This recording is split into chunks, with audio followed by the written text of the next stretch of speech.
they long for, they are the story of their slavery. And this is a supreme irony. But it is with this imagination and with this experience that they come into the world of the desert. And it is with this economy in mind that they go out to receive God's gifts of manna and quail. They want more, and they get up every day, including the day of rest, to go out and get more and more. It's a picture of our world. If you get up early and work harder, you get more.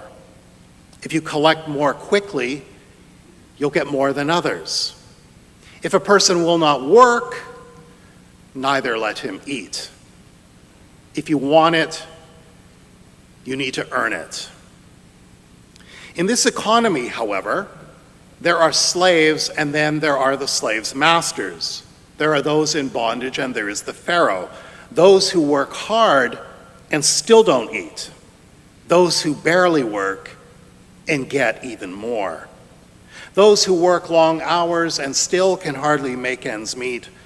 Those who produce more and they store it in silos so they can use food as a weapon to make sure that there will always be people who have more and there will always be people who don't have enough. It's the way of the world. It is the economy of the world. It's your world and it's my world. And we can change up the commodity so that it's not food and Pharaoh storehouses we're talking about here. We can change the commodity and we can make it oil and gas or water and medicine. Think of the Ebola virus and how some people are getting vaccinated and other folks aren't. And it's interesting to know that it's the white Western European folks who are getting vaccinated and not the Africans who are getting vaccinated. Or we can change it up still a different way, and we can speak of a commodification of forgiveness, or of love, or of justice, or kindness. Or we can even talk about the commodification of disclosing ourselves, or just about anything we can imagine that we can mete out in careful, small portions when we're very satisfied that people have earned it. We can exercise the economy of just enough with any good gift we can abuse to make sure that we are safe and secure while others go wanting. But the other economy, not of flesh pots and bread, but the economy of manna and quail. Well, this is the economy that we've come here today to hear all about. This is the economy that comes to us today to astonish us. And this is the economy that really we all long for if we know ourselves at all. This is not the economy of not enough. This is the economy of grace, the economy of generosity. This is the economy of more than we can ask for or imagine. In this economy, this is the one where there is more than enough. This is the economy where there is a day of rest. It doesn't rely on Pharaoh's grain silos for the production of bread. It rather relies on God's good gift of manna that comes as a gift of nature. This is not the economy of livestock production in Pharaoh's abattoirs. This is the economy that comes from quail sent from heaven by God to feed God's hungry people. The other economy, Pharaoh's economy, the economy of not enough, says if then. If you work, then you'll eat. If you try harder, then you'll succeed. The economy of manna and quail says collect just as much as you need and you'll always have enough. Time to rest and time to receive. This is not the economy of work, this is the economy of trust. It is not if we do X, then Y will come. It is rather, since God is like this, so the world is like this. And so let it be so. Let it always be so in our own lives and in the lives of those around us. So the text this morning is an invitation to trust amidst all of the joys and the challenges and the catastrophes of our lives, wherever we may find ourselves today. Now, there really aren't many places in this world today where we hear about this economy of generosity, this economy of grace. There are many places in this world where, of course, we hear continually about the economy of not enough. We are bombarded with images to chase after the bread and the flesh pots of Pharaoh. There are innumerable messages that even seek to hide us from the fact that they are Egyptian flesh pots of slavery.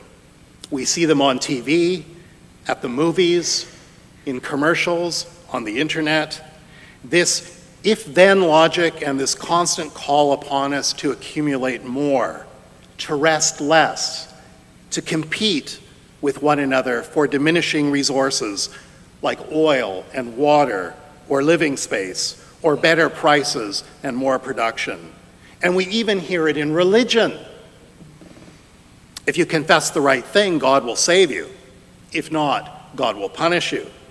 If you live the right way, God will bless you. If not, God will punish you. The entire economy and culture in which we live is dedicated to this logic, and it's really no surprise that we should see religion following the same script. So it's important that we come to hear a different message and be a different kind of people. At VST, we try to teach theology that we call generous theology. Generous theology expresses a way of being in the world, a way of talking about God, a way of understanding God that reflects God's own generosity to us. The word economy literally means household rule. And so we might ask ourselves this morning, what's the household rule here? What are the rules that govern this household? What is the logic and what are the values that we come to hear about here? What's the economy that we sing and praise and confess here today? There are few places left in Western society where people can go to hear another way of thinking about the world, about our neighbors and ourselves. But this is one of them. And so it's very important that we who follow along the way of Jesus, along the way of compassion, of mercy, of love of God and love of neighbor, it's very important that we speak a different language and that we seek to live according to a different ethic. It's important that we take this economy of generosity into this world of the economy of not enough and mark a different way of being in the world, a different set of values to promote in the world, a different way of being with one another, especially with one another, and with our neighbors, and with everybody we meet, whether it's a slob on the bus trying to make his way home, or our boss, or whoever it is that we find ourselves next to. Today, if your God is a God who's a taskmaster, whom you fear and whom you seek to appease, then it's important that today you hear this, that here's a different God, here's a different religion. Here, the generosity of God is here for you today. The world is burning up, and our neighbors are destroying themselves. And too often we are destroying ourselves with false gods and false worship, with the promises of flesh pots and a bread that comes from Pharaoh's hand. Well, let's fast forward now a little bit to today's gospel lesson, where we find the same economy of generosity, but maybe this parable is going to cut a little bit closer to home. The parable of the vineyard workers challenges us and invites us to an economy of generosity that is not unlike the one we hear about earlier in the first lesson in the wilderness of the wandering Israelites. But here it's not flesh and bread that's on offer. Here it's fairness. Here Jesus takes up the language of an honest day pay for an honest day's work. A vineyard owner goes out in the morning to the marketplace and hires laborers for the harvest in the morning. Then he goes out again at noon. Then he goes again at 3. Then he goes out at 5 again, just before sunset. And at the end of the day, everybody gets paid.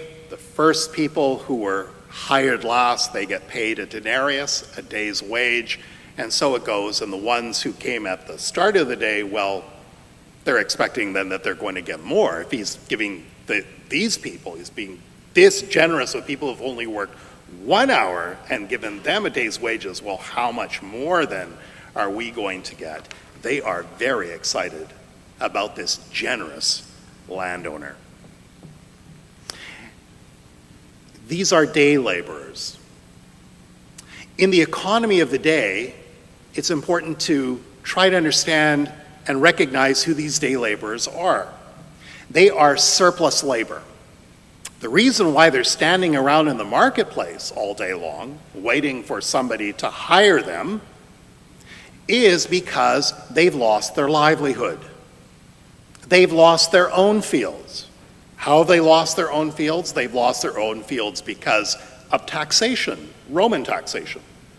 Or they've lost their own fields because their crops have failed, and so they've had to hire themselves out or to borrow money at extremely high interest rates so they can buy grain in order to feed their family. And eventually, this whole system has failed them entirely so that they have no land, they have no money, and all that they can do is they can hire themselves out for the day. They're living in a Roman Palestinian economy that is unforgiving, that is ruthless, and that is enslaving. Those who work longer, who want more, well, at one level, of course, that's really only fair and just. But the problem is that this parable is not situated in a fair and a just world. The world of some having more and others having less, some people getting paid more and other people getting less, that is the world that is created, the social desert of Jesus' day. The ones who demand more because they have worked longer belong here again to another economy, the economy of the flesh pots and the bread of Pharaoh. Just like the Israelites long for a different world that has only resulted in a complete disaster for them.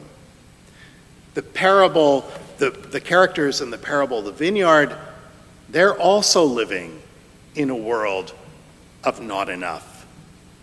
And they're saying to the master, we have received not enough.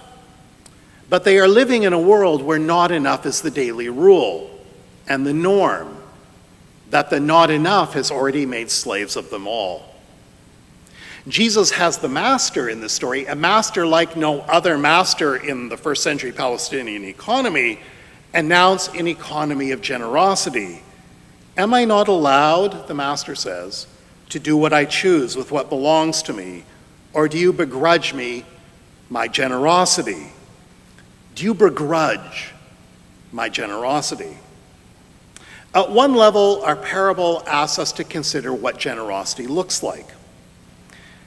But much more importantly than that, like all of Jesus' parables, they open up a world for us to step into and to imagine. A world where old rules don't apply and a new reality sweeps us away into a new order, a new imagination, a new way of speaking and acting and being in the world. For Jesus, this economy of generosity is all around us. Jesus comes to announce the reign of God. It's the reign of God that suffuses every living thing and permeates all the conditions that make life possible at its most abundant and life-giving. For us Christians, we know this generosity is here with us today, this morning, in the raised Jesus who animates us and invites us to live our lives as disciples of generosity. In this economy of generosity, we are invited to turn away from the economy of not enough and to embody this other resurrected order. We do this not because we want to try harder. We do this by a gift of God, who comes to us every day to make us whole, to make our world whole, to call us to love a new world of resurrection in God's love for us and in showing love for one another. Here we do not try harder. Here we try to trust. Well, many of us later today are going to join the March for Climate Change at 1 o'clock, CBC building downtown. It's the place to be this afternoon. If you don't hear anything this morning, hear that. Why do we do this? Well, we do this, of course, because we want to protest greed and the violation of nature, and the violation of all things that make slaves of us all in an economy that is not enough. An economy that is not enough is burning up our world. That's one of the reasons why we march today. But we also have something positive to say today. We march because we celebrate God's reign in our midst, because of God's generous gift of the world around us, because this world is the sign of God's love. This precious world is the sign of God's love. We march because we believe and we want to live generously. We know that it is generosity and not scarcity that animates the world and our truest, deepest selves. Because without God and without God's generous reign, nothing would be, neither the world nor us. God coaxes life into being, and out of God's generosity, God sustains every living thing, and you and me.